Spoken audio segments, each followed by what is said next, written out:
Strona que most of us are now Ukraine.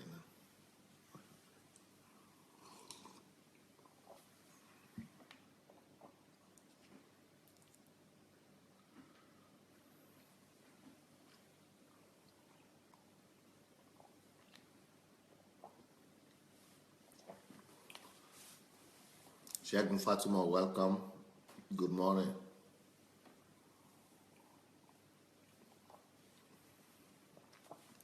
Ngoya, Sharis, Mayowa.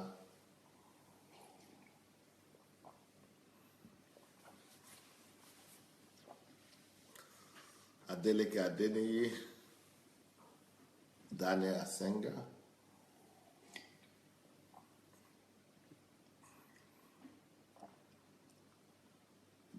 Kennedy Festus.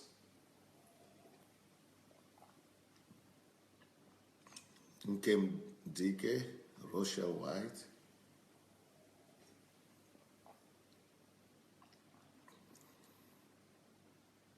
Bosse Fayajola, Debbie Juwe, Purity Life, T.Y. Moore, Alewu Okwa,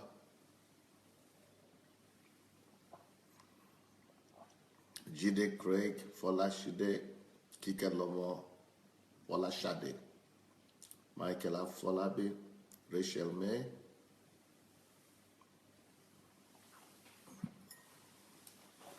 Lola Shurunke, Murunde, Anastasia Duale. Well, welcome everybody. It's nice to see all of you again. Please, let's go and do one or two things before we start our teaching today. Let's go look for the share button. Please go share the link, and don't just share it, press the like also. It's good to like the program. If you like the program now, your friends will get a notification. So if you want your friends to get a notification, share the link and like it.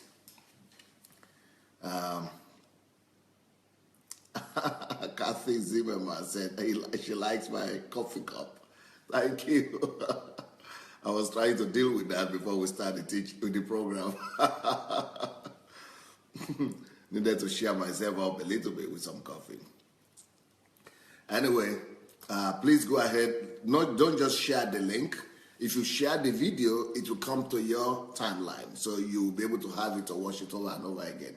But if you don't just share it, but press the like as well, your friends will be informed of it, that you have this video.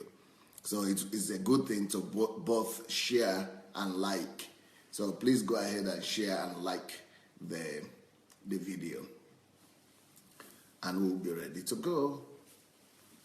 And we'll be ready to go for today. Stella Nuhu said, Pastor Sunday is deck for the men. You got it right. You got it. We're going to be talking about the men. And this is going to be a man's talk. A man's talk, so I got to dress up for the men. Okay. Here we go. This whole week, I'll be talking about the men. I hope the men will receive this week better, because I will not be comparing them to the women this time. I hope this will just help them to discover who they are, and there will be no ill feelings, no animosity, no animosity against us, against me, and they will just take it the way it is. So the topic of today is, what is a man? Who is a man? So go with anyone you like. Who is a man? What is a man? What is a man and who is a man? Talking about man as a male.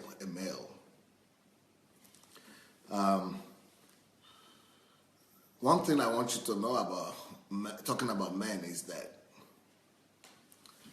with what I've been hearing and some of the things that I've seen in my short life, I cannot help but keep on going back to the phrase of my brother and friend, Miles Monroe, who said, if the purpose of a thing is not known, abuse is inevitable. It applies to everything. In my house here, I have seen people, some of my helpers in the kitchen, come to my house to help me do some things, and they see these kind of handkerchiefs on the table, and some of them don't know what it is for. And you know what they do with it? I've seen them took my handkerchief like this, because after using them, I put them somewhere on the table. I've seen them taking the handkerchief and using it in the kitchen. They use it to wipe the table, to take the hot plates, and to just do all kind of things in the kitchen they want to do. So when I got there and I saw, these are my handkerchiefs. Why are they doing here in the kitchen, carrying hot, not plates, what do they call it? Hot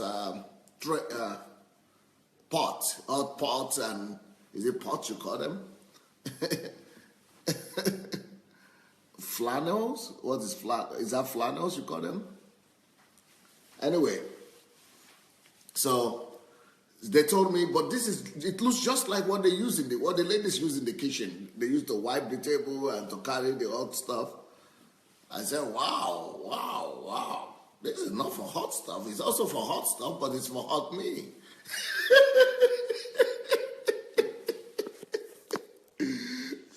But it's not to carry me, it's not to carry, but it's to, wipe when I'm hot. It's to, okay, they call it hot pads. All right. So they thought it was hot pads, So the ladies messed up my handkerchief. But these were just handkerchiefs, but they look like hot pads. And they were using it in the kitchen. They said, wow, you messed up this thing. What was the purpose? I mean, what was the problem there?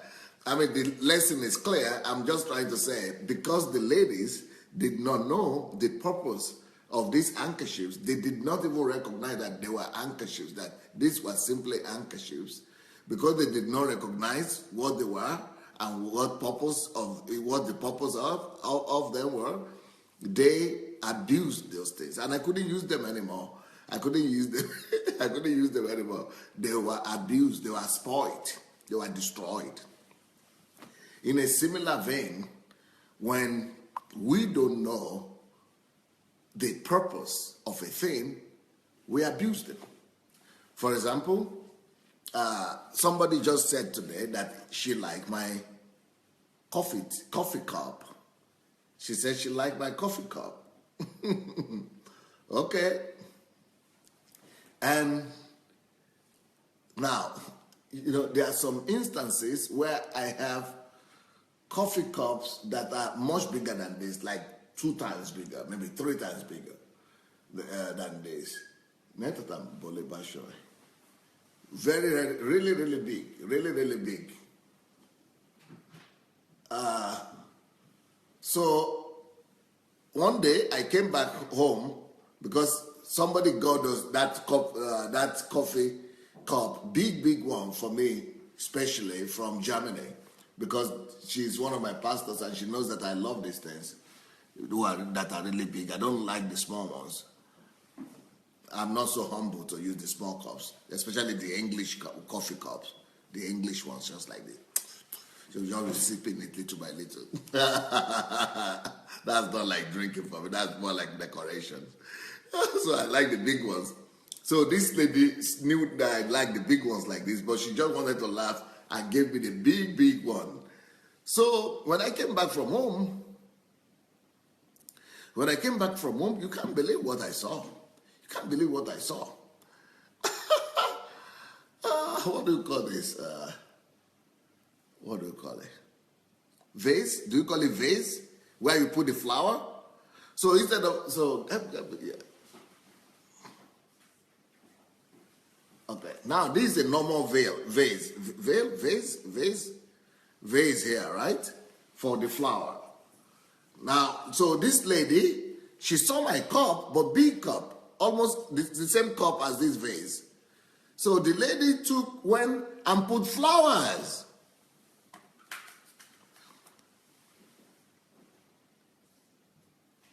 The lady went and put flowers and sand, some soil. Soil, ground. Is it soil you call it? Yeah, the ground, the soil. She went and put soil and put flower, fresh flower in my in my vase, no, in my teacup. So I said, what did you do? Who did this? So they went and said, oh, she had gone home, she will come back tomorrow. Okay, I said, let her come. When she comes tomorrow, let her report to me right in the morning, the first thing in the morning. So the lady reported, she said, what have I done? And she was panicky, afraid. I said, where is my teacup? She said, what teacup? So she went and brought this one. I said, no, not this one. There is a new teacup.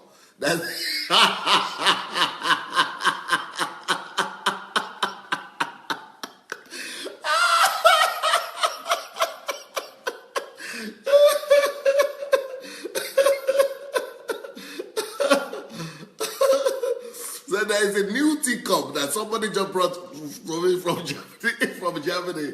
The big one, where is it? She said, which teacup? She couldn't understand. So I took her. I said, okay, let's go. So I showed her, who did this? Why flowers, fresh flower and soil, why are they in that thing? She said, is that what you're calling teacup? I said, that is what I'm calling teacup, my dear. Yeah, that is exactly what I'm calling teacup, my dear. She said, but it looks just like a vase. It looks just like a vase.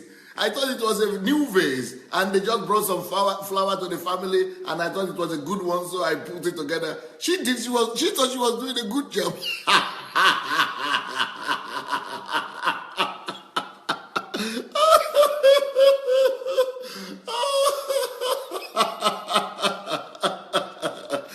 She thought she was doing a good job. She thought she was doing a good job.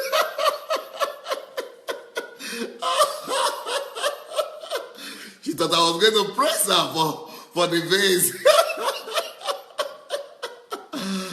Instead of pressing her, I was all over her.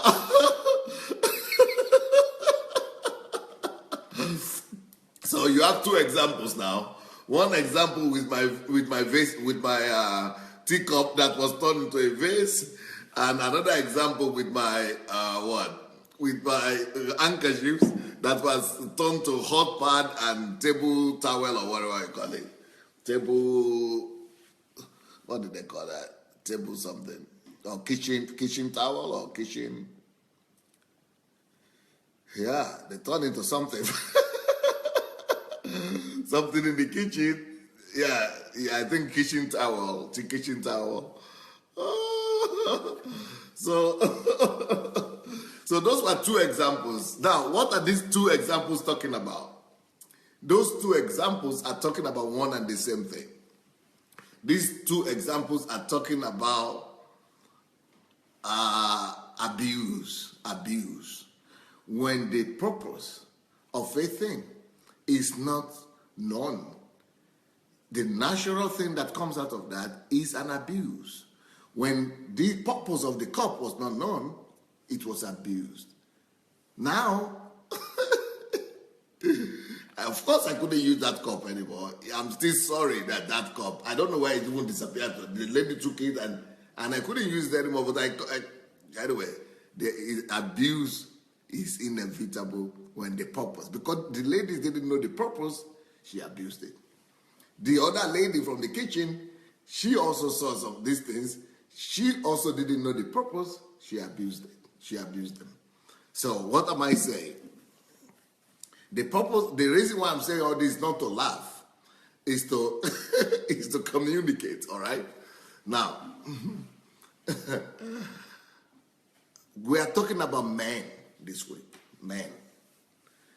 using the example of the cup and using the example of the towels, that is how I see men these days.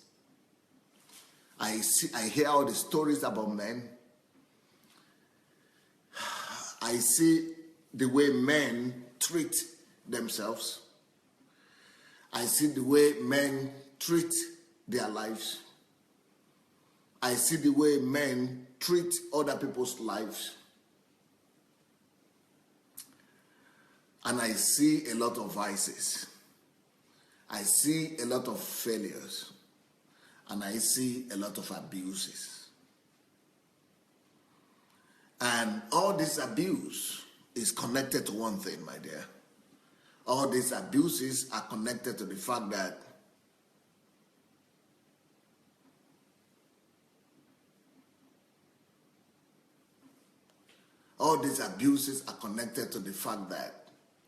men have lost the understanding, the concept of who they are.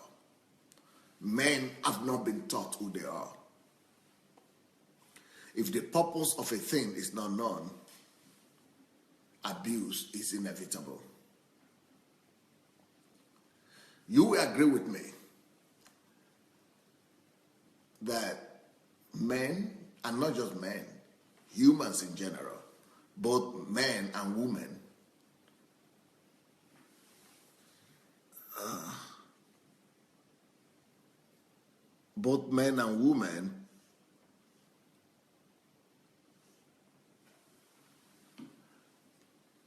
we have a problem in our world today.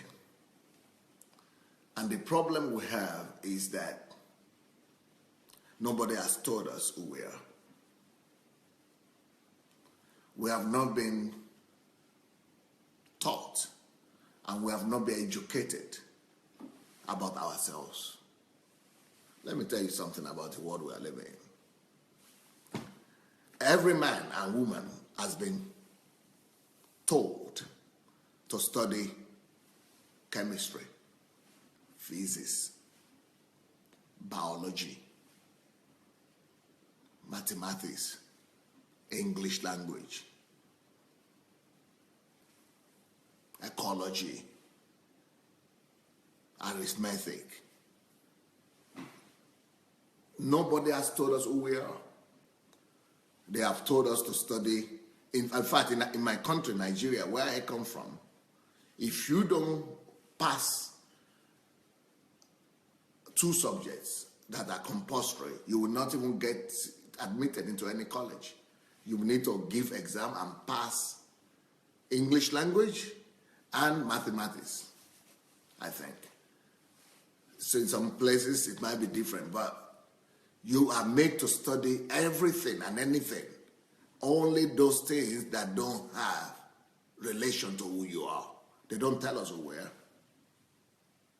Because the world system is not interested in letting us know who we are. They don't tell us who we are because if you get to discover who you are, you will rebel against the oppressor. They don't tell us who we are because the world system is built in such a way that we are just supposed to be going through the system. We are only supposed to be going through the systems. Just go to school, give exams, go and get a job to service the system. The whole idea is about keeping the system running. So, but they tell you only about what you will get. Just like the colonial masters that come to Africa to colonize Africa, then get some few Africans, give them the form of education they need so that they could become clerks, they could become messengers, they could become servants for the white man. So they are taught to read and to hear English and to carry out the instruction of the oppressor. So, but they think, wow, I'm now dressing like the white man. I'm now hearing their language. I'm now, getting some salary. But because he looks at himself as a little bit better than all other people in his country that don't have those things. And the same principle of divide and rule has been applied and is now applied to rule the Western world, especially America, England, and the Western world. The same principle that has been applied to rule colonial countries for so many years are the same countries that are now being, the same principles, that are now being applied to rule and subject their own country and their own nations and their own people, so that the people don't even have an idea that they are being oppressed.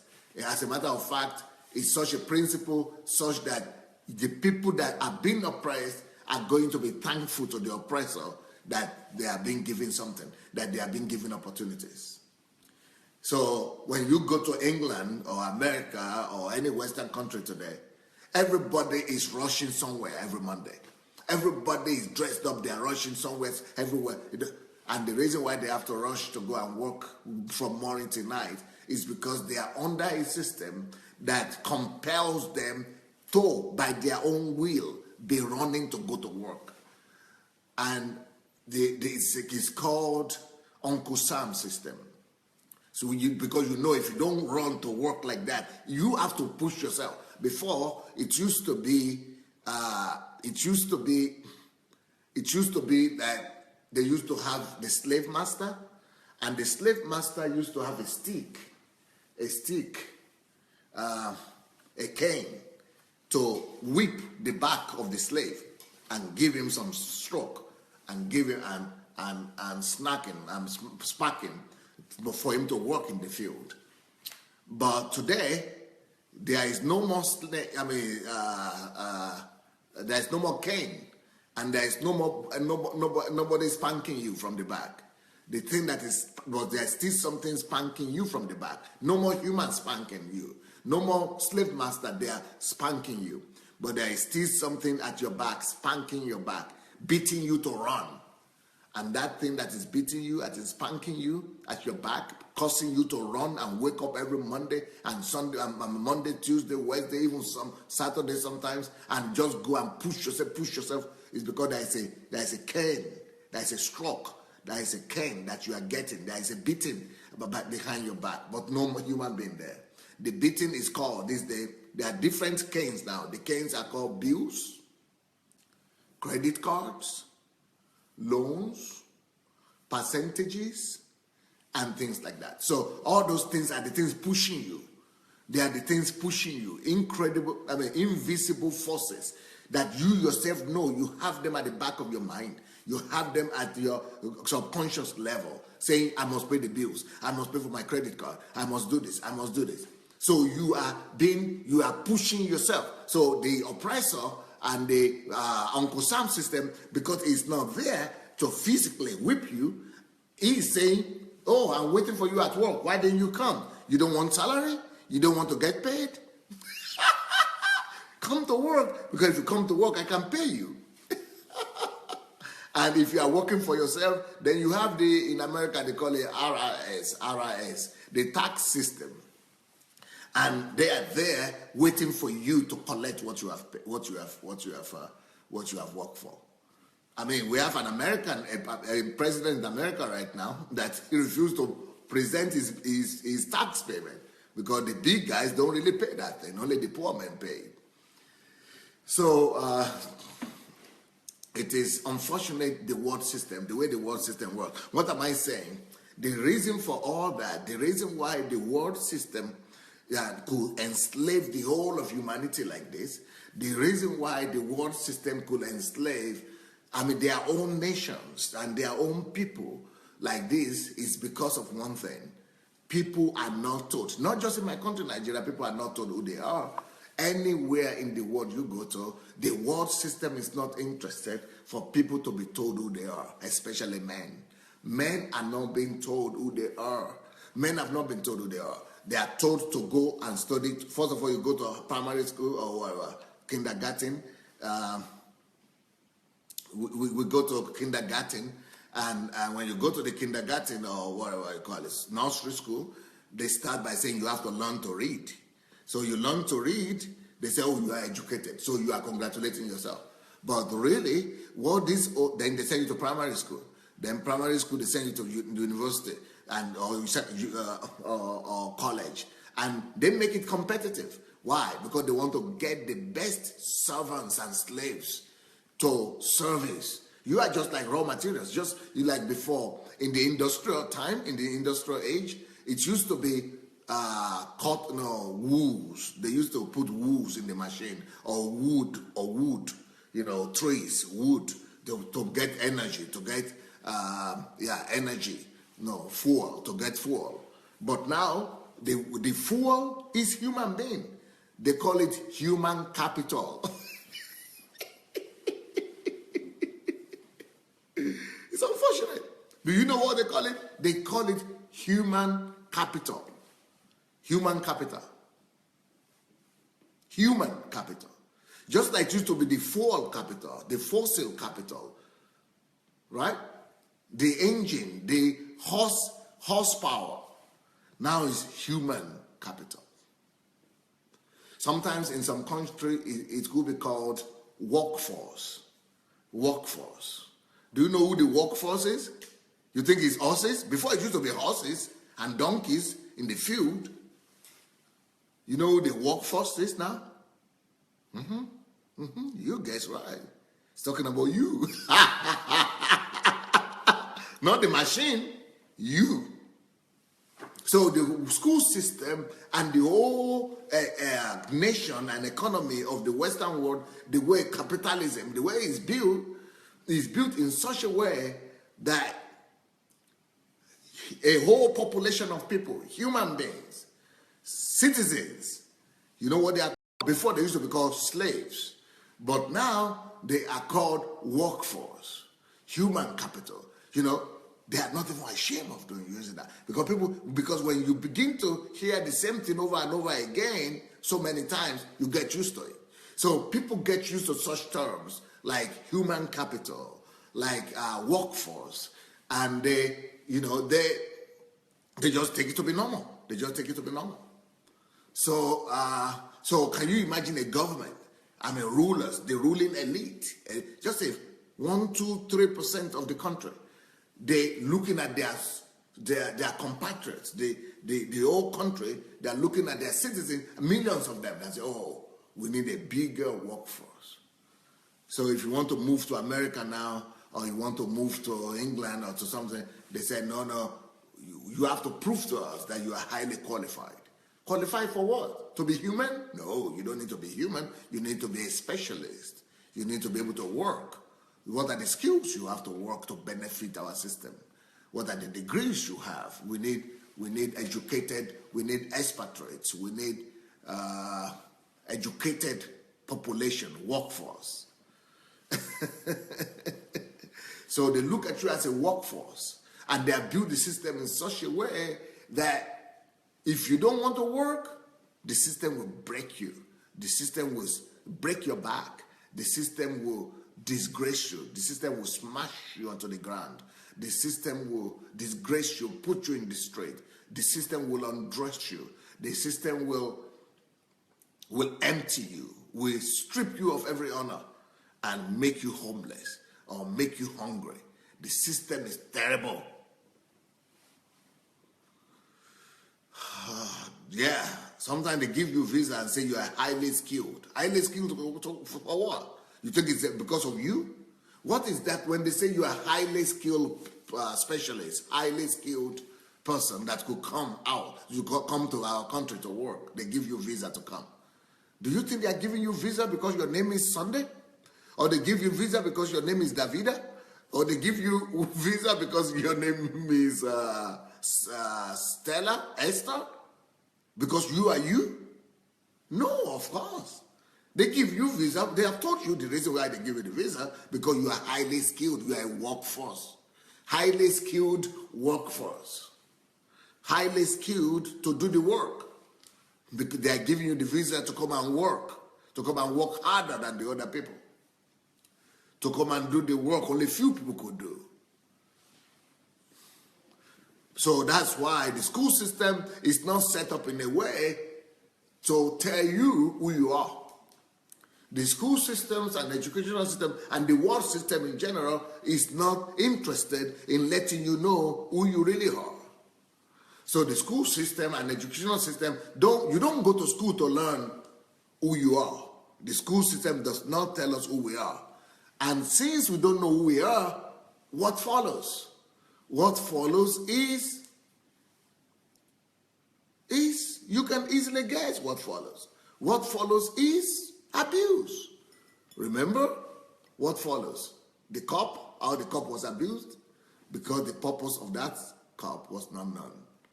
When your own purpose is not known, you abuse yourself, others abuse you. Even you offer yourself up for abuse. You abuse yourself without even knowing. You abuse your own life because you don't know the purpose of that life. Remember the handkerchiefs?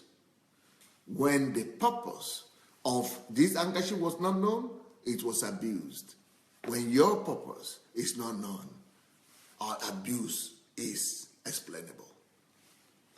So you ladies that are out there that have always been mad at our men, and you've been looking at the men and you've been saying they are irresponsible and they are this and that, they are dogs. You know, the other day when last week, I had a talk with you, and the topic was, is it justifiable to be calling a man a dog? Because I gave you the example of one story that I heard, where the lady said, this man is a useless man because he's having a mistress outside. He's sleeping around. So because he's sleeping around, he's a dog. He's a useless man. So the only thing he's good for is that he's paying school fees and the bills of the family and the school fees of the children. That's the only thing he's good for.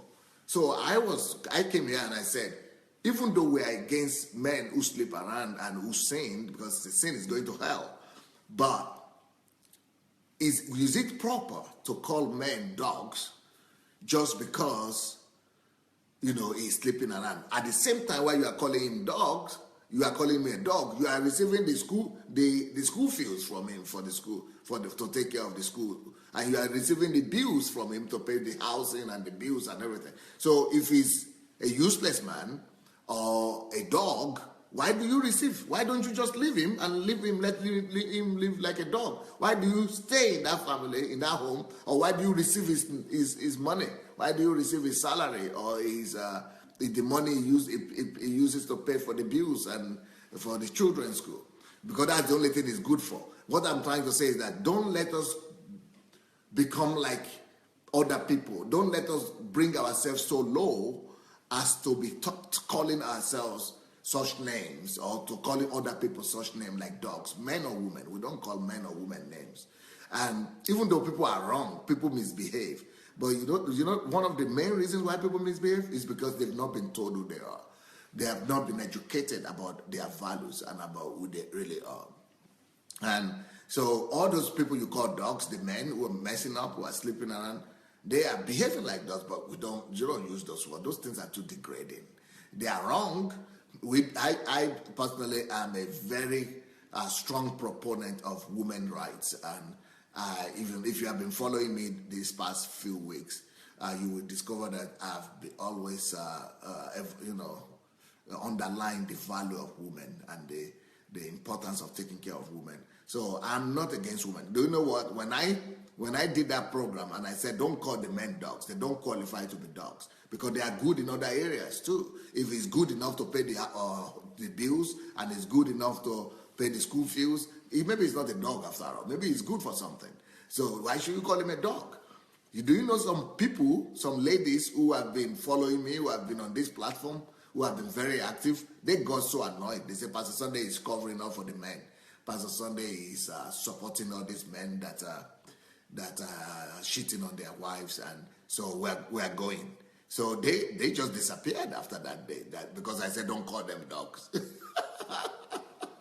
And also, when I said why should the woman be protected, why should we should protect the woman, why the woman must be valued and must be treasured. Some men also left. They said I'm only supporting the woman. and they stop coming to the platform. Because Pastor Sunday is only supporting he's only talking about the right of the woman. He's not talking about the right of the men. You know, I'm not going to please. I'm not here to please anybody. I'm just going to tell you what I think and what I believe. I don't care either you like it or not. I'm just going to tell you the truth. So you like it, take it or leave it. Take it or leave it. You like it, you take it. You don't like it, you leave it. And I'm thinking, wow, these people who have left, you mean I just spoke about that thing one time you don't like. You don't even know so many other things I'm still going to talk about that will bless you big time. You don't even know many other topics that you still need to hear from this Pastor Sunday. And you take a permanent decision because of a temporary discomfort. That is a mistake that people make that nobody should make. So I want you to remember that phrase. Never take a permanent decision because of a temporary discomfort. Never take a permanent decision because of a temporary discomfort. So because I said something you don't like one time, and you are now saying, I will never come back to that platform again, that man is bad. You don't know what? Let me tell you what, with all humility, to lose Pastor Sunday, you don't even know what you are losing. Because I don't know if you are going to ever get any option like that in this old world. I know they are not. God always has the 7,000, but where are they? Where are you going to find them? How do you find them out? I don't even know any other person that has all this information in the first place. And secondly, I don't even know anybody that will be willing to give them out for you for free and be working out for you every day, 2 times a day like this. I just don't know anybody that will do that. So, and to be able to lock your door and smash the door and close the door and say, I will never listen to this guy again, that is closing the door of opportunities to your own self. That is locking yourself away from a lot of opportunities. I tell you that. I'm just being sincere, okay? Not because of me. I don't know you. I don't know your name. I only see some names here and your comments. I don't know who you are. I don't gain anything from you. You are not giving me anything. In fact, when those people left the platform and say, who is losing? I don't lose. You are not giving me anything. You don't add value to me. I'm the one adding value to you. So you are not giving me anything. I'm not taking offering. I'm not taking tithe. I'm not taking anything from you. I will keep on talking anyway, and new people will keep on coming. So people who need it will still get, but you, when you lock yourself out, you never get to hear those information. And you will be suffering every day just because of the things you don't know. Because it is the things that we don't know that is killing us. It is the things that we don't know that is killing us. So there will be a lot of times when you will not like what you hear from me sometimes. But learn to temper yourself. Learn to control your anger. Learn to live by that principle. Never take a permanent decision because of a temporary discomfort or because of a temporary lack of understanding. Anyway, let's go back to the men. Not just the men, though. This is universal. So because of the fact that when we come to school, we are told to read chemistry, to read mathematics, to read arithmetic, to read this, engineering, business management, and all this. But they don't tell us who we are. Have you ever gone? When was the last time you went to school and it was a compulsory? It's a compulsory subject for you to learn who a man is, who is a male, who is a female. Have you ever been to high school or university where they told you that it is compulsory for you to know what it means to be a father, what it means to be a mother, what it means to be a husband? Do you have a subject like that that's compulsory in your country?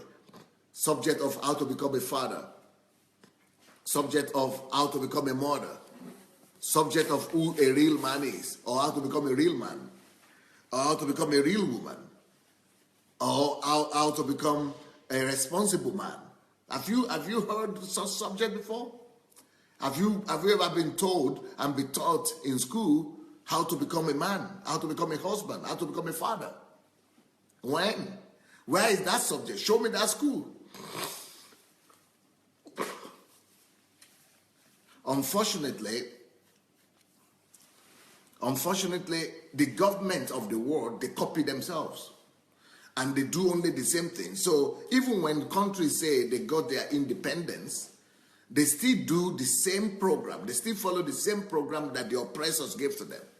And the oppressors did not give them the world system, the people that came out with educational system and others, they did not put up the educational system in a way that it will serve people.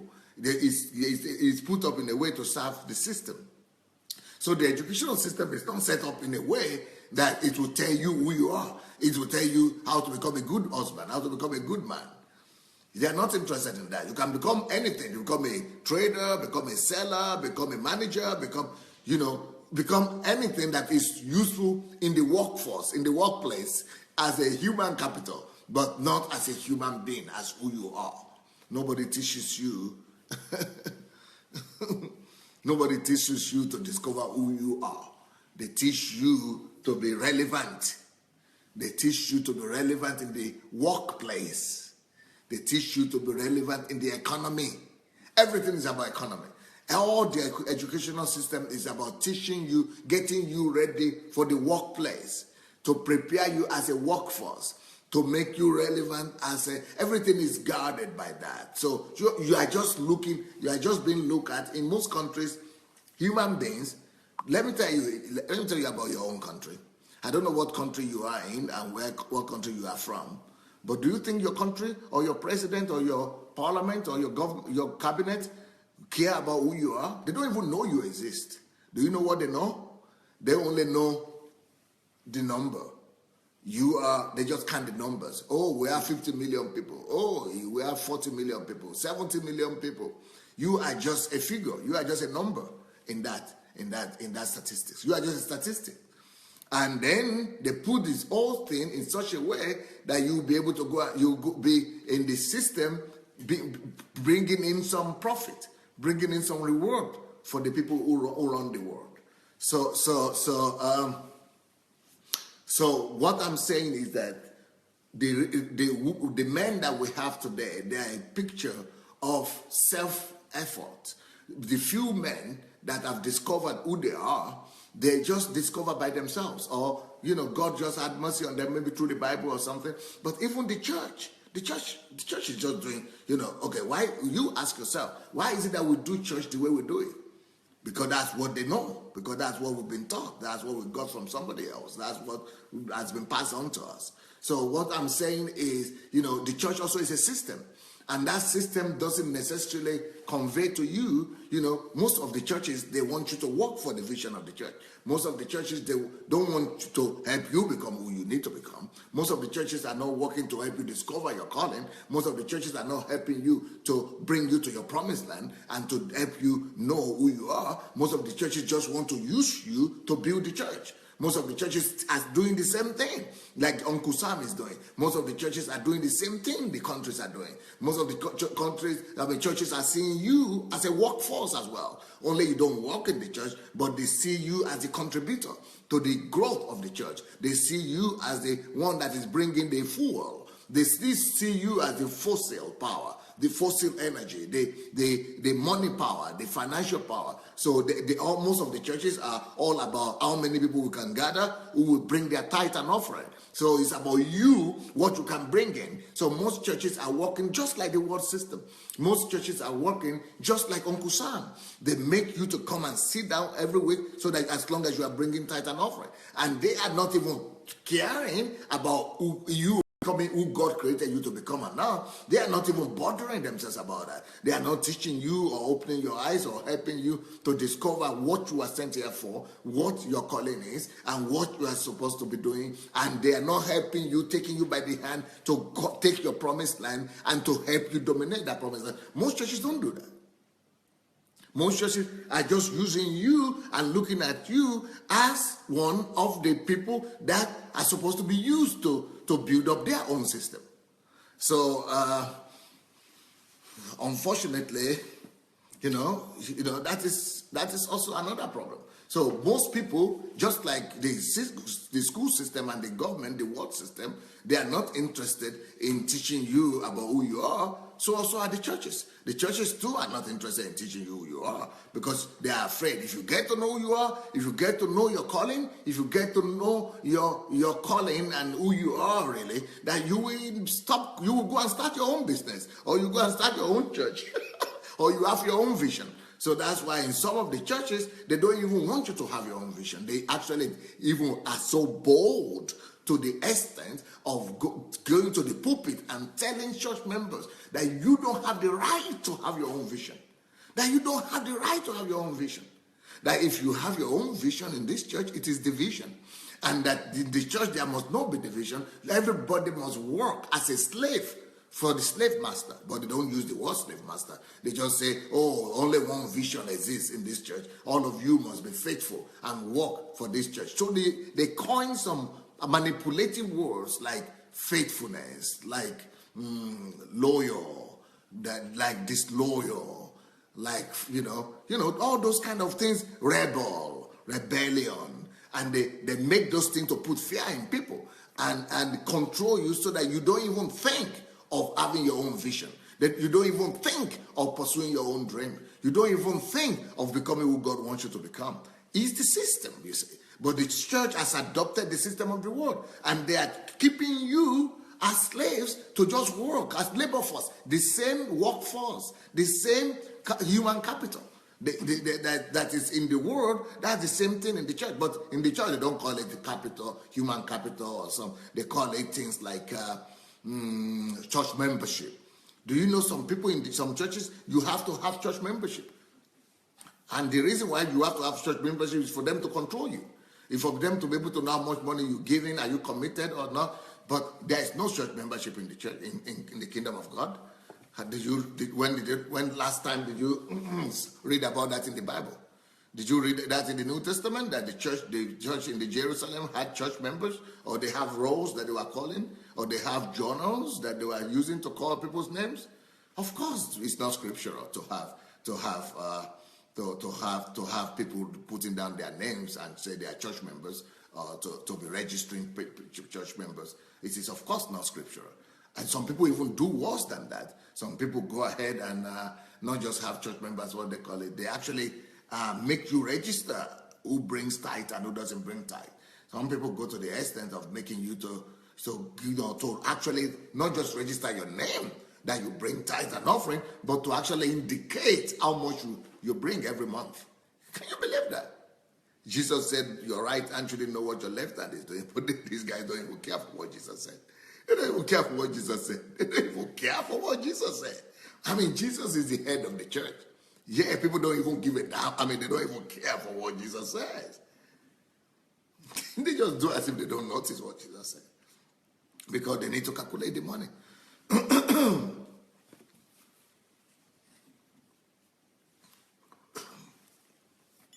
So, a lot of stuff are going on there.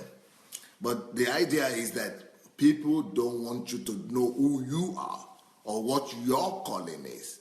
And, it's not about you. It's about the system. Either it is church system or country system, it's about the system. So this whole week, I want to talk about the man. Who is the man? Who is the male man? Who is the male? Who is the man? Who is the man? Who are we called to be? Who are we created to be? And who are we created to be? How are we supposed to function?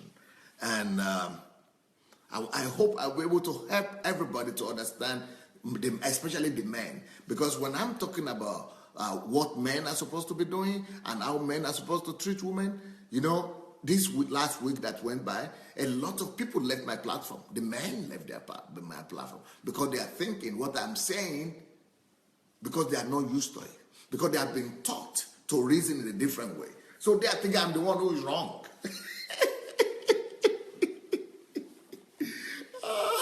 Even though I'm bringing scientific evidences and facts to prove what I'm saying, and even the scriptures to prove what I'm saying, that this is the way men are made to function, and this is the way women are made to function. But men are angry. They want to live the way their fathers and their parents and their system and their churches have told them is right to live. So that's why today, this week, I'm not going to be comparing anybody to anybody. I'm just going to be telling you about the nature of man. You are going to like it because it's going to be beautiful. So, let me start. Let me give you an idea today. Of course, I've already told you the reason why men behave, the reason why humans behave, the reason why men and women behave. We've not been told who we are. And that's what I want to do this week. I want to go into telling us who we really are, and starting with the men. And there is a reason why I'm starting with the men. I mean, of course, when I'm talking about men, it's also general. A lot of these principles apply to everybody, both to the men and the women. But I'll be primarily focusing my attention on the male man, And so, first of all, let me say, to understand the man, we must know that God is the author of the male man, of the man. God is the author of the man. So we cannot say we want to learn to be a man by watching only Hollywood or Nollywood films. So film industry cannot tell us who we are because they don't know to. They only know perversion of men. They only know the abuse of men. They can only help us abuse ourselves, but not discover ourselves. It's the same with the word system. The word system, it can only help us abuse ourselves further. Actually, the word system is built in such a way so that we abuse who we are. We abuse our identity, not discover our identity. But I want us to know that the basis for which we are going to be analyzing who a man is going to be from the perspective of God, from the point of view of God. We are going to be looking at man as God intends to see the man and to see humans in general, but especially as God intends to see the male man. And so God is the author of man, and he is our ideal. He is our prototype. He is our model. So we are supposed to, if we want to know who we are, if I and you, either you are a man or woman, if you want to know who you are, you've got to look into the original. If you have a prototype, just like we buy cars and we know that we are this Mercedes S-Class 5, let's say, and that S-Class Mercedes 5, before it became a serial production and it was made for sale for commercial in commercial quantity. They had the original first. That original is called prototype. So the original is what was duplicated and multiplied into all the commercial quantity that we now buying in the market or in the shops or in the saloons. So, but it all comes from the original model. Everything is like that. God started that. God gave us that concept. People didn't come up with the concept of having a model or a prototype. God was the first person to come up with this concept of prototype because he said, let us make man in our own image and our own likeness. That's a prototype. So God is the prototype of man. So it is when you see that Mercedes-Benz does it or Apple does it. When Steve Jobs was alive, and I think Apple still does that now. When they are releasing a new model of their phone or their product, they first of all release the prototype, and they go on air and make announcement and give the description and give you a date when the mass production will go to the market. So that is talking about modeling. That is talking about prototype. But that idea and that concept of prototype started not with Mercedes-Benz, and it didn't start with Apple as well, and it didn't start with any human being on the earth. The idea of modeling something, the idea of having the original from which you make your copies and your series is actually coming from God. So God is the author of the idea of prototype. So God is the original prototype for humans and for the earth. So even everything that we are creating today, our industries, our cars, our televisions, our submarines, our everything we have, we use today, is all coming from the prototype of what God had created. For example, if we are talking about cars, it's coming from the prototype of the speed of the horsepower, the speed of the animals. So it's a prototype of horsepower or the horse race. When we're talking about planes, it's coming from the prototype of birds, because birds can fly. That is where we got the idea, the prototype, that, okay, we could multiply, we could duplicate that idea of flying. So if birds can fly, we could choose something like that to copy it. So we are just copying everything that is God's original. So everything we have on earth is a copy. It's one way or the other a copy of what has been done in nature. So when we talk about submarine or ship that are moving in the sea and ocean, because we have the sharks, we have the whales, we have all those things are what was studied, the principles that made those things. It's what made us to come up with submarines and things like that as well. And we talk about computer, it's also a prototype. It's coming from the prototype of what God has created. It's a copy of the working of the human brain and human mind. So computer is an attempt to copy, the working of the human mind. So, a lot of things that we see and we think that people are the ones doing it and that people are the ones who are so smart, they are just a copy and a duplication of what God has already put in nature, one way or the other. So, so what I'm saying is that God is the original prototype for man. So if you want to understand who God is, who man is, who I am, I need to study my original. And just like, you want to study where this iPad comes from, or where this iPhone comes from, you need to study the original that is in the factory of apples. So the same thing. If I really want to know who I am, to discover myself, I must discover God. And that's something very profound that all of us must think about. To discover yourself, you must discover your Creator. To discover yourself, you must discover God. To know who you are, you must discover who your author is. So by discovering God, we are discovering ourselves. That is very, very important that we note. It's very important that we note that. So to discover yourself, you can never discover yourself until you discover who made you, until you discover your prototype. When you discover your prototype, you see yourself. It's just like a mirror. The mirror is what helps you to reflect back to you who you are.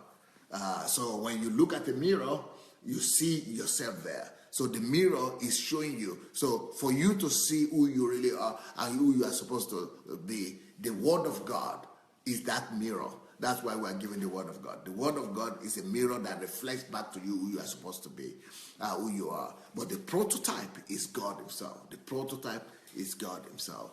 So there is no man or woman that will be able to actually function perfectly on the earth, that will be able to know how to function without knowing his original, his model, is the original model, the prototype from where he is made. So we are going to be looking at ourselves and discovering who we are from the prisma of God, from the eyes of God, and from the viewpoint of God Himself, because He is the one that made us in His image. So how did He make us? How did He make us to function? How did He make us to function? Who did He make us to be? Who did He create us to be? I'm going to tell you 3 things about man, and I'll be taking them one by one. Tonight, I will take the first one. Then I will keep on going. But let me tell you the 3 fundamental things you must know about the man, according to God's image and according to God's prototype. To discover who we are, for us not to abuse ourselves, we need to know who we are, who God made us to be. God made us to be 3 basic things as the fundamental things. 3 fundamental things God created the man to be. So like I said, who is a man? Who is a man? What is a man? So that is the topic of today. So I will just give you a snippet and a summary of who a man is and what a man is. God created the man, like I said, from his own prototype. He created the man from his own prototype. So in that creation, we could understand what we are supposed to be and how we are supposed to be. So three basic fundamental things, foundational things about the men, about how they are supposed to function, who they are meant to be on the earth, is what I will just share with you briefly, but I will go all this week, I'll be talking about it. Number one thing, the very first thing we discover about man is that the Bible says in Genesis 1:27 that God said, let us create man in our own image. And then it says God created man in the image of God. He created them, man and male and female, he created them. Now, but then we see later on in Genesis 2:7, no, is it 2? Yeah, let me see, that God created the woman Eve from 2:7. It said, and the Lord God formed man of the dust of the ground and breathed into his nostrils the breath of life, and man became a living being. Now it's talking about man, but the woman was also taken from the man. So it means that the man, even though God created man and woman at the same time, but they were all in one.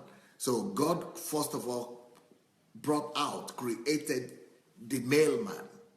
And it was from the male man that he now created the female man. So what is that telling us? That is telling us that is not an easy, it's not so light. That is a very deep thing for us to know. So one thing you must pay attention to there is that God made the male man first. And from him, even though he made them at the same time, but he revealed him first, he manifested him first and made the woman to come from him. That is not small. That is very important right there. So what does that tell us? What does that tell us at the end of the day? That is telling us that a man, why is it that the man was the first one to come out? It is because God intends for the man to be the beginning. The beginning. Pay attention to that word, beginning. Man, the man means beginning. The man means founding, foundation, initiator, source. So the word man, in the essence of it, means to be a procreator, a progenerator, to be the source, the beginning, the foundation. So whenever you think of the male man, I'm talking about the male now, the male man, you always should look at him as beginning, foundation. But I rather like the word foundation. Why? Because when you talk about foundation, you are talking about foundation for the home. Like this house where we are right now, it has a foundation. So everything that is built must have a foundation. So that's why when God was starting the human race, he had to have a foundation. And the foundation that he got was that we have men and women that were created at the same time to be the same. They have equal rights. But he needed to put one in the beginning, in the very source, in the very foundation of everything. And the one he put on the foundation of everything else is the man. So the man is the beginning, the foundation, the source. So that is very important. Because if you don't understand this basic fact about the man, you will not know. Like, for example, there is a guy here, I think Tayo is his name. Good guy. He's been very passionate and very consistent. Thank God he was one of the few ones who didn't run away. When I started talking about the difference between men and women. But he was very provoked by me, by what I was saying. And because he couldn't understand, but one of the challenges and the questions he threw at me is that, why then should we marry as men if men are supposed to do everything? if the man is supposed to be providing for the family and the man is not supposed to be having support or help to provide for the family from the wife, why should he marry then if he's supposed to take responsibility for everything? Well, very simple, because it's the foundation. It's the foundation. Just like this, my house now. The foundation is what holds everything else up. So everything here in this house is based on the foundation. Everything must play its role. The roof has its place, the walls have their place, but the foundation has its place as well. And the place of the foundation is the place of the man. So because we are the source, we are the foundation, we are the beginning. So that is the place of the man. There is no way you could subjugate that, or you underplay that. Any attempt to underplay the fact that the man is supposed to be the one lifting everything, carrying the weight of the house, is not to know God. We cannot run away from it. We cannot run away from that concept. So I will talk about that more in the evening. So the man as the foundation. What does that mean? And how can the man become the foundation and act? And so that's why I say when we go to school, just like this cup, that I use as an example, my maid, the maid in our house, they didn't know the purpose of the cup that she saw in the house, and she abused it. The other maid didn't know the purpose of this towel, and she abused it. When a man is not told how he is made to function, when a man is not informed of who he is, even he himself abuses himself. Even he himself is too scared to become who he's supposed to be. He cannot function because he doesn't know that that's who he's created to be in the first place. He's not informed. So the very first thing that the man must be told about himself is that who he is supposed to be. And that first thing that a man is supposed to be is what I just told you now. A man, the very fundamental, I'm talking to you now about the fundamental nature of the man, the fundamental demand, requirement, or destiny of the man. The very fundamental thing, the very first thing a man is supposed to be is to know and be aware that everything stands on me. The society stands on the man. The family stands on the man. The home stands on the man. Really? The man is the foundation of everything. The man is the foundation. The man is the thing, is the one that holds everything up. So the man cannot run away from that. You cannot be too scared and say, I don't know, because you've not been taught. So we are going to teach that, and we are going to mention that, and we are going to help the men to understand who they are supposed to be. You are not, you are created to become like that. You don't have a say on that. It's already in you. Everything is already built into your system for you to be able to become a foundation and to bear that and to be able to function like that. It is only when you function as you are created, that's when you are happy. That's when you become fulfilled. You will never, just like I said, for you to discover yourself, you must discover God. And God is the foundation of everything. Since God is the foundation of everything, and God made you, because it was the beginning also, it was also the source, God wants you to function like God. God wants you to just become like Him. As the man, God is giving us a privilege of functioning parallel like Him. That's why we need to study Him so that we will be able to know ourselves. When we discover Him, we discover who we are. And when you discover, so the very first thing you must discover about you, who you are, is that just like God was the source of everything, just like God was the foundation to all things, so is man. It's a place of privilege, first of all, before it is a place of responsibility. So it's a place of honor, and it's something we must embrace and be thankful and be grateful for as the man. So that is the first thing that we are supposed to be as the man. And the second thing that we are supposed to be, the second fundamental things, I'm telling you about three fundamentals about the man. The first fundamental about the man is that the man is made to be the foundation in all things. of the society, of the home and everything. So a man must see himself and must know, I am a foundation. I am created to be the foundation. I take responsibility, but it's a privilege. I act like God.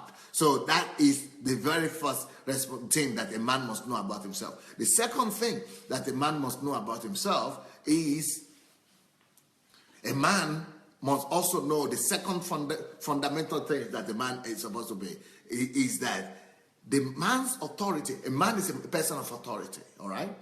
Men own authority. Authority belongs to the man. But that authority must start from little things. Man has authority. Like the Bible says, for example, that the head is the head of the family. Man is the head of the woman. Husband is the head of the woman and all that. So man has authority. So to be a man is to be a man of authority. To be a man is to have and walk in authority. Now, what does that mean? So to be a man of authority means that that authority of the man is not conferred upon us. A lot of people think that because God said the man is the head, it means that it's conferred upon him to be the head. It doesn't matter what he does and what he doesn't do. No. But the authority of the man, I'm going to be talking about that tomorrow. The authority of the man comes from his ability to evolve.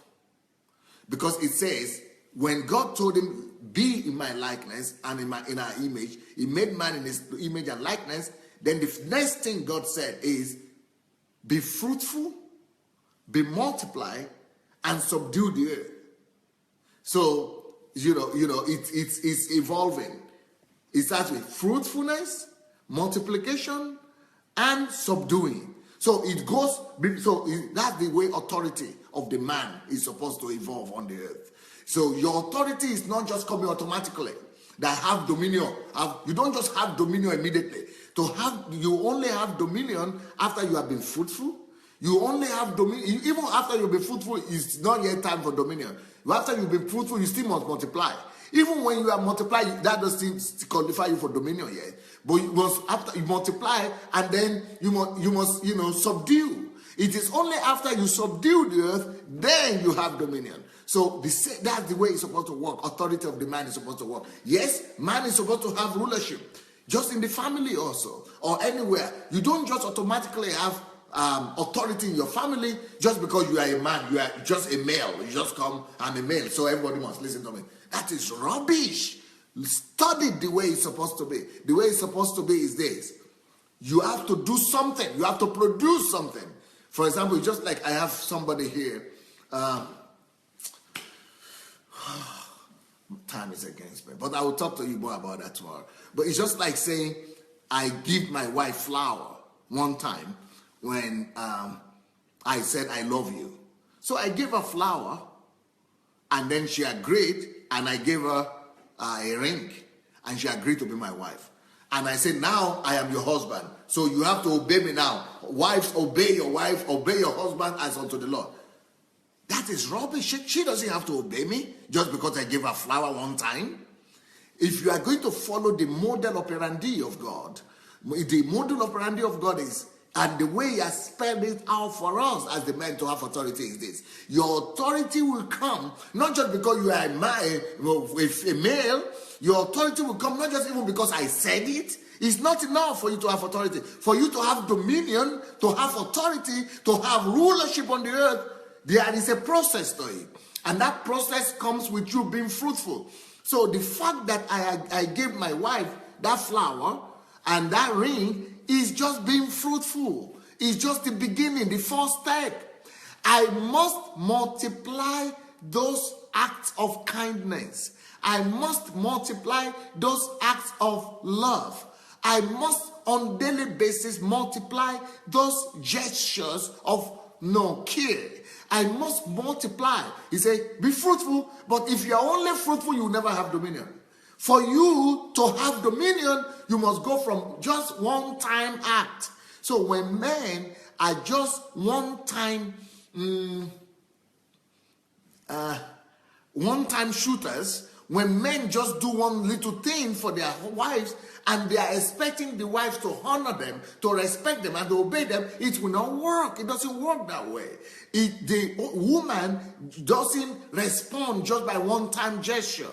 You must be persistent. You must be continuous. You must go from being fruitful, from being kind to her, one-time attention and say, I love you and everything. But you must go from there to multiplying that kindness, to multiplying that act of that gesture of love. You must now begin to multiply that attention to her. You must now multiply that. So you must not just be fruitful one time, but you must go from fruitfulness to multiplication. She must be overwhelmed by your goodness. She must be overwhelmed by your kindness. She must begin to see your gesture, your acts of kindness from every direction. That is when a woman is totally overwhelmed by your love and subdued by your love. But even multiplication is not enough. So it's not just one time being good to the woman, one time or here and there. You must multiply that good, and then you must make sure that that good is is spread about. It must be multiplied. It must have multiplication effect. Only after that, she herself will so willingly submit herself to you. She will so willingly follow you. You will not need to be telling her or reminding her that, oh, I am the head of the family here, so you have to obey me or you have to listen to what I said. It will come naturally to the woman because you have paid attention to her from every direction. So much you have overwhelmed her with love and with acts of kindness. So that is how the authority of the man comes. The authority of the man comes by being fruitful, multiplying the effects of the fruitfulness, and that's how it subdues as a result. So you subdue her by love. So men don't just have authority automatically. And this is not just in marriage. This is in everything. For you to be, for example, Mercedes-Benz is one of the greatest car producing company in the world. But they don't just become a great car producing company by producing one car one time and just stopping. They kept on releasing new models. They kept on multiplying. Apple also, the company Apple, Microsoft, they don't just become great by producing one thing one time. This is a principle of greatness and a principle of dominion in all things, everywhere. And this starts with the man. God showed this principle to the world starting from the man. So it starts from the man. Men must know that their authority doesn't come because it's conferred upon them. Their authority doesn't come because somebody told them that men, it's not automatic. Just like the dominion of man upon the earth is not automatic until man, even though God himself said have dominion. But it didn't. God knows what he's saying. Even though God said they are made after his image, but he didn't just give him automatic dominion. It starts with man going through the process. And the process is be fruitful first. Then multiply that fruit. Then spread it around. Now you could begin to have dominion. The same thing. You must, everything you spoke to your wife, everything you gave to her in the beginning when you were telling her you love her, or you are approaching her, or you are going out to woo her, or to approach her, or to go after her, that must be multiplied. And that must spread around before you could have her totally submitted and subjected to you in obedience. So that is the second thing a man must know about himself. For a man to have authority on the earth, either in business or in politics or in marriage or in his family or in the society, he must be a man that produces fruit. So when I was telling people last week that no woman who has brain in her head, no woman who has common sense should go and marry a poor man, a man that has not produced fruit. He has not even done step one. A man that has not brought forth fruit. He has not even done step one. Talk less of multiplication. And he said he doesn't have car, he doesn't have house, he doesn't have income, he doesn't have salary, he said, oh, well, I have to, I don't want people to think that I am just after money. I don't want people to think that I'm looking for, you better look for something. You better look for fruit. Look for fruit from the man. Where he's not even started, he's not even taking the first step. No man should look on the side of a woman if he has not even started bringing forth fruit. That is just the elementary beginning. And that is even not enough for him to be respected. He will only be respected after that fruit has been multiplied. And after that fruit has not just been multiplied, has been spread across. You must be able to see the fruit of his life. Not just to say, oh, I don't want people to think that I am just after the money. Oh, well, he doesn't have anything, but God will provide. Let God provide before you said yes. It's not God. God has already provided everything. God has done his own part. But that man, can you imagine, after God told them to be fruitful and have dominion in Genesis chapter 1, in Genesis chapter 2, he took them to the farm. He took the man to the farm and said, that's what the Bible says.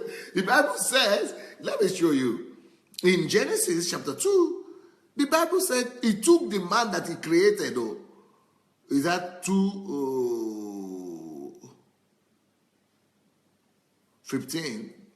Then the Lord took the man and put him in the garden. He took him to the farm.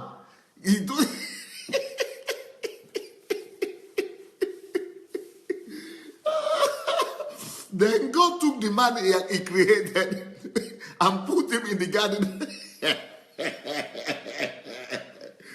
Took him to the Garden of Eden to tend, to walk on the ground, to till the ground, and to keep it. And only after the man has worked himself out in the farm, he has been producing so many things, has multiplied, named so many animals, multiplied effects. After he had done all that, only after then God brought a woman to him. And you are telling me that he shouldn't, a man should, he shouldn't have anything, he shouldn't have any fruit, he shouldn't even go to the farm, he should just say, okay, you don't want, I don't want to look for what he has, I don't want to look out for, they will say I am after something. Look for fruit, I don't just look for fruit in some cases, look for multiplication before you agree. Anyway, my time is up. I will only give you those two. There are three fundamental things that man must know about himself. The first thing he must know about himself is what I just told you. That man is that is a foundation. Is the foundation of the society, is the foundation of everything. The second thing that the man must know about himself is that a man is always must always walk in authority. And the source of that authority is through fruitfulness, multiplication, and spreading to the earth, and subduing the earth. So that is how a man has authority and dominion. Let me tell you the third one anyway. Let me go. So the third fundamental thing about the man, that these are fundamentals. These are fundamentals. First, the man is a foundation. Second, the man is a man of authority that starts from little. Third, the man is somebody who must always have a man must always have,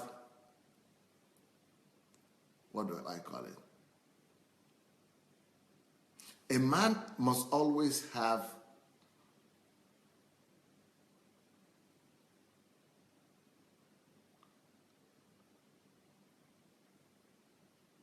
a model. A man must always have a model before him. A man must always have a mentor. A man must always have a leader over him. Men are dangerous without a model. Men are dangerous without an example. Men are dangerous without a model and a leader or a mentor, without a leader above them. How did I get that? Where did I get that from? That the three fundamental things about the man. The top fundamental thing is that man must always emulate somebody. Man is created to emulate. Man is created to imitate. Man is created to submit and to emulate somebody. You see, God says, let's create man in our own image and our own likeness. So image means you are a reflection of another person. If a man is not reflecting another person, if a man is not following another person, if a man is not looking up, the man must always have somebody to look up to. A man must always have somebody to reflect. If he doesn't have a father that is following, if a father figure or a mentor figure or a leader, somebody must be in the life of every man that is mentor, that is following. If he doesn't have somebody to follow, if he doesn't have somebody to emulate, men go awry. Men become tyrannic. Men become dictatorial. Men become, unruly. Men become dangerous. Men become violent. Men just become unruly. It's dangerous. So men are meant to emulate. Men are created to become a reflection, a replica of another. A replica of another. Of course, the original person that we're all supposed to emulate is God himself. We are all supposed to be emulating God. We are supposed to be reflecting God. But man, at the end of the day, is supposed to be reflecting somebody. Who are you reflecting? Who is your father? Show me your father, I will show you who you are. Show me your leader, I will show you who you are. Show me your mentor, I will show you who you are. Who are you reflecting? Who are you following? Who are you reflecting? But the ideal picture is to follow God Almighty. The ideal picture is to reflect Jesus. The ideal picture is to be a follower of God. So anyway, those three things are the very fundamental things men must know about themselves. One, a man is a foundation. Two, a man is a man of authority that has his authority starting from little. Three, a man is supposed to emulate and reflect another's glory. And that's what Jesus said. I didn't come to seek my own glory. I come to reveal and reflect the glory of my Father. So anyway, let me see what you people have been writing. My time is up, I guess. Ooh, wow, long time. Okay. Let me see what you people have been writing, okay? I will go back and read some of your comments.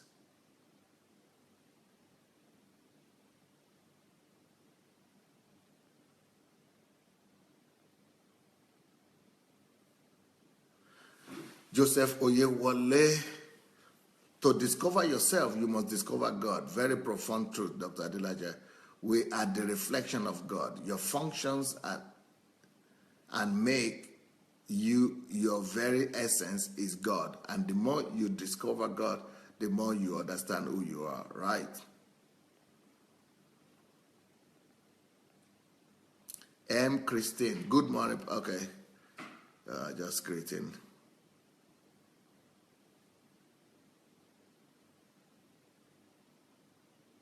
Davida says, most people say woman was created second.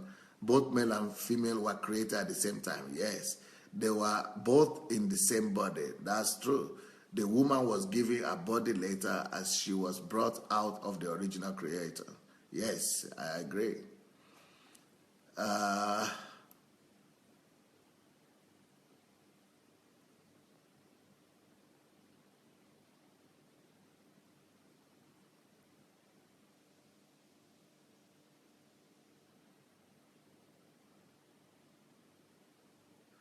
Shioma is saying, Pastor, please clarify. A pastor taught his congregation that woman was an afterthought. No. A woman is not an afterthought. Actually, a woman and man were created together and as one. Originally, man and woman were created not as afterthought at all. Woman and man were created at the same time. They were all, actually, in the beginning, God didn't create man or woman. God created human. He created human. And that word in Genesis 1:27, it comprises, the word man that is used there means human. It doesn't mean either man or woman. Person. It means person. So if I say a person, is that a man or a woman? Person. And the Bible said that he created a man, human, and male and female, he created them. So men and female, they were all in one. Only when it became separated, when it came to separation, the one that was separated first with the body was the body of the man. But that is not afterthought at all. That is just the beginning of the road. And that is because of its function. So, but the initial creation, they were created to be one. That is what Davida was talking about, and she's right about that. Gift says, most men have lost the glory. That is why they can't function like their creator. But thank God for Dr. Sunday to help them to regain the lost glory.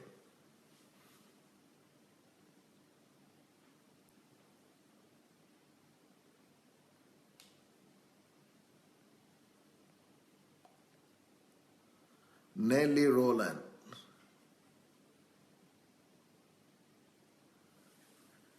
But we didn't hear a lot about the responsibility of the woman last week or the week before. Thank God some of our mothers gave us a good example, because clearly a lot of women want to be lazy.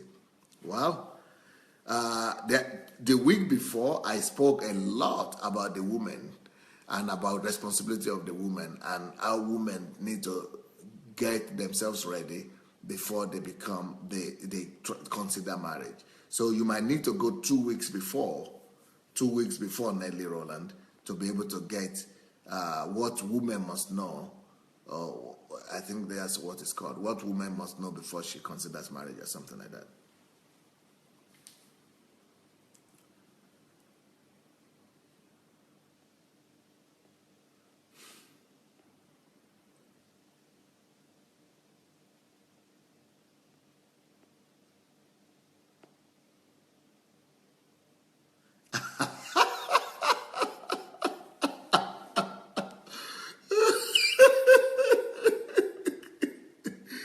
Bidemi Oluwatoye Bidemi says, Pastor, you are busting my brain with knowledge, sir. I am shaking in my chair. Busting your brain with knowledge. You are the man now, so you are going to teach you to become a man.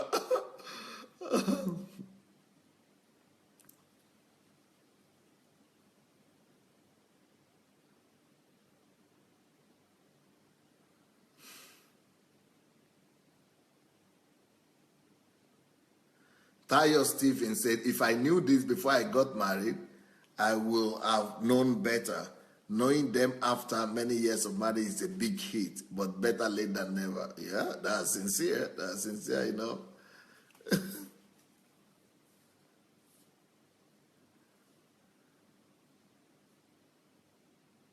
Elizabeth Ali says, having this knowledge will help us mothers to raise the next generation of men the way they are supposed to be. Yeah.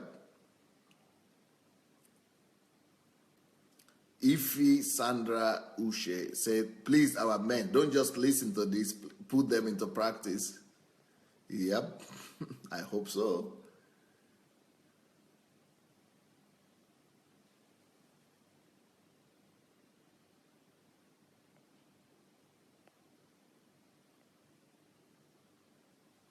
Comfy said, thank you very much, Dr. Adelaja, teaching more about the knowledge of life. God bless you. Thank you.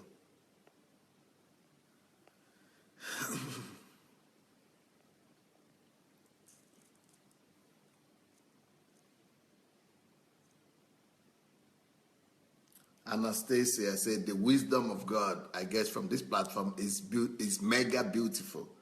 It's beyond words.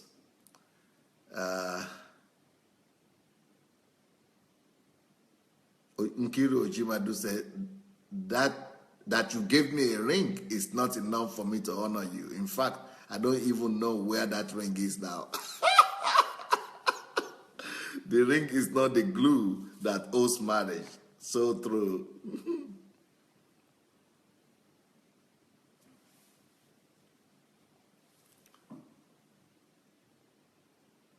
TY saying, you are simply the best, my awesome teacher. Men are supposed to subdue us with love. Ifi Ushe, keep teaching us, Pastor. God's wisdom is upon you. Gift Amos. Dr. Adelaja is a practical example of what is teaching you here on the platform. Odunayo, men must demonstrate their art of love before they can have dominion and authority. It's not automatic, right? Mabel Ambuge, this wisdom is from above. Right on, Dr. Adelaja. Thank you.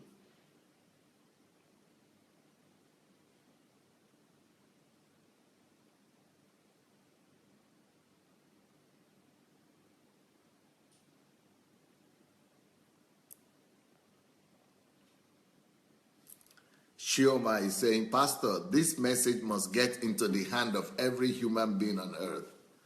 Well, let's go and share it. I don't know if you have shared the link to this message or not, but let's obey the words of Shioma and go and share the link and press the like also, the like button. Both the buttons. I'm sure you have both the like button and the link to share the message. Let's go and share the link and press the like button as well. She says that every human being on earth must get a copy of this message. So let's distribute it. Let's copy it. Let's distribute it. And when you are sharing the message, make sure that you write some comments on it. Make sure you write some comments.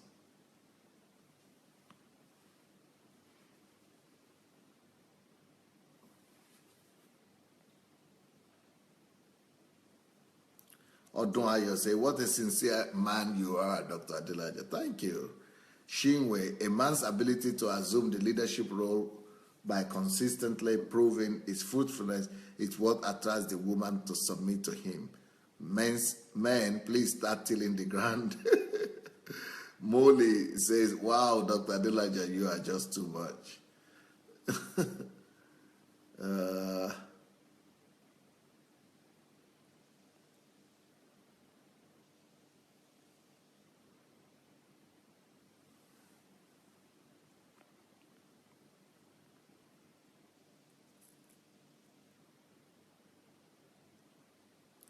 Martins Kwazema say, aha, okay, now I get the reason the men who ran away did so. We are the fruitful generation. I guess this is the beginning generation of men, and we'll always be hooked to your teaching. This is the beginning, all right? They are the first generation to get hooked to these teachings. Akomolafe Julius, what is your advice for the men who have lost their job after wedding and their wife now is the breadwinner? That kind of man must go and look for my teaching that is said the blessings of losing your job. Why losing your job is the best thing that could happen to you. You need to go and listen to that, and that will help you to come out.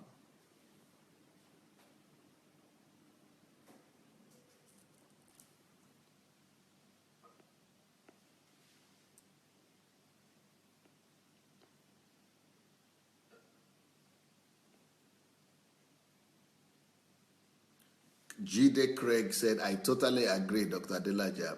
Men need mentors. Oladele said, iron sharpen iron. Elizabeth said, we have so many fatherless men all over the world running around like wild animals. Yeah, that's so sad.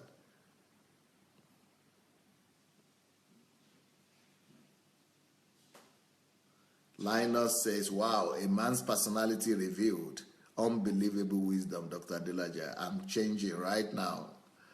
Davida said, men should follow. Jesus said, his yoke is easy and his burden is light. Yep.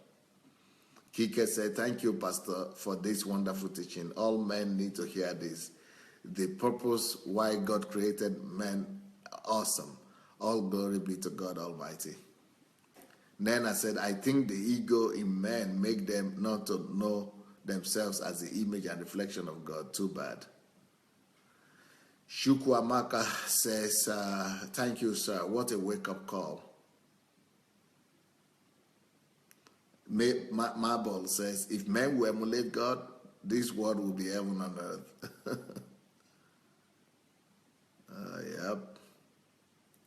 Anastasia, Pastor Sunday, there are no words to express deep gratitude in how you are indeed shaping us to be true reflectors of God and generous in our generation. Molly says, powerful. We are the prototype of God.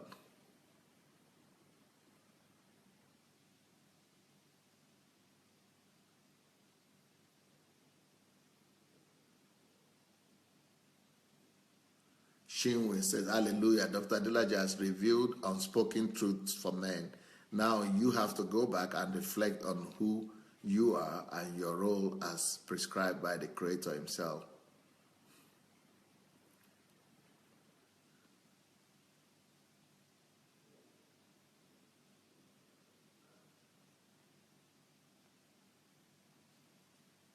Shioma says, thank you, Pastor, for liberating our world with these teachings.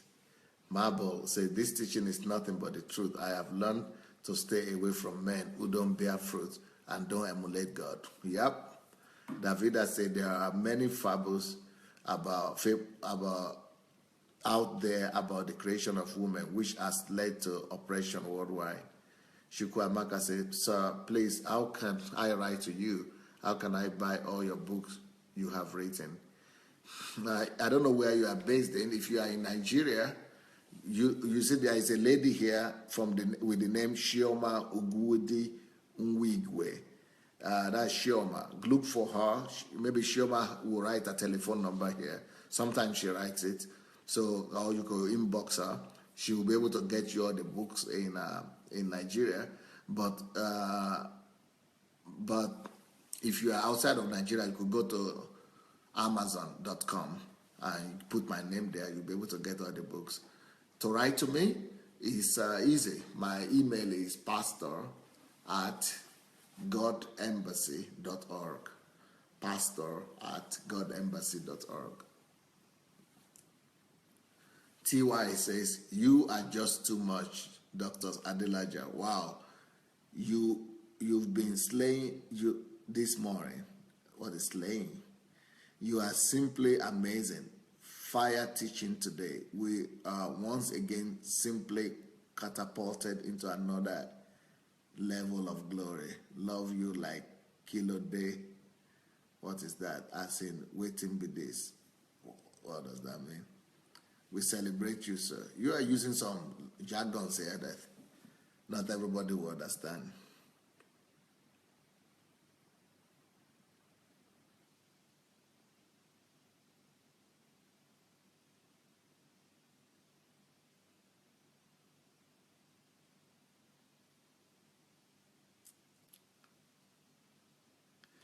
Ali Elizabeth, Pastor, I salute you 100%. It's high time the men get it right. Love you, Scatter.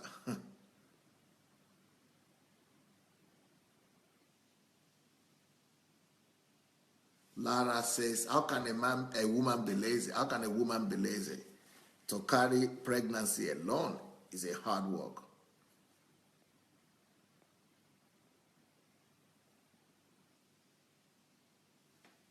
Caller K, is a big struggle if a man does not know who he is. Mentoring from the kingdom principle is the only solution. Thank you, Pastor Sunday. Oladele said, life is a race. We run and practice every day to become better. You don't run and win once.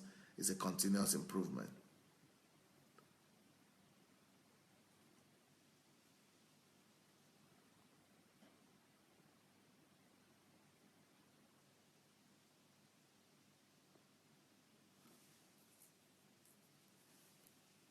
Anastasia is saying, this message and series is landing hot in my adult men social media as well as my spiritual children.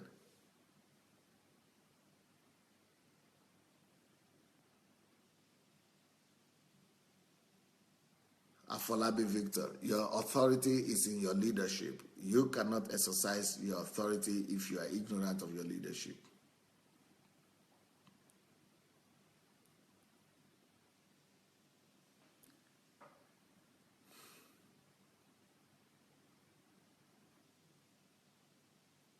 Yomi Akinuro say, where can I get the teaching on the blessings of losing your job? Just follow the links. If you look, I'm sure somewhere here on my platform, on my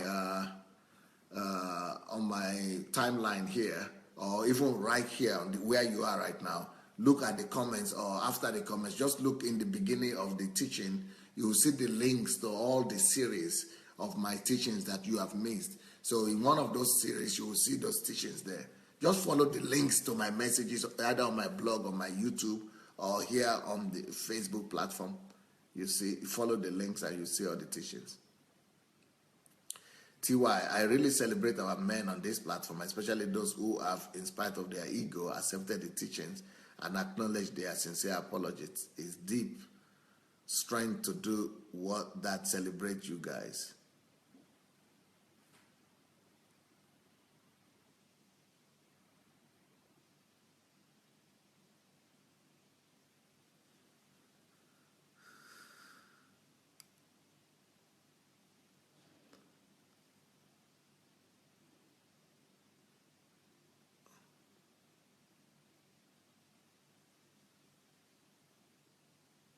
Regina de Saglor, every man and woman should know this before getting married.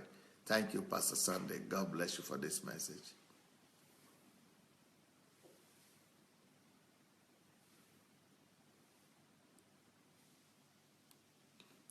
Gift blessing say, I believe our men are doing their solitude. That is why many are not around.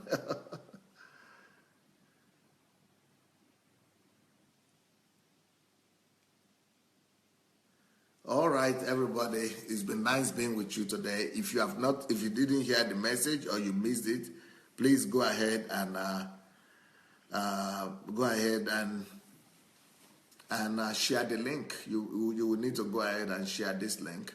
So please go ahead and share the link.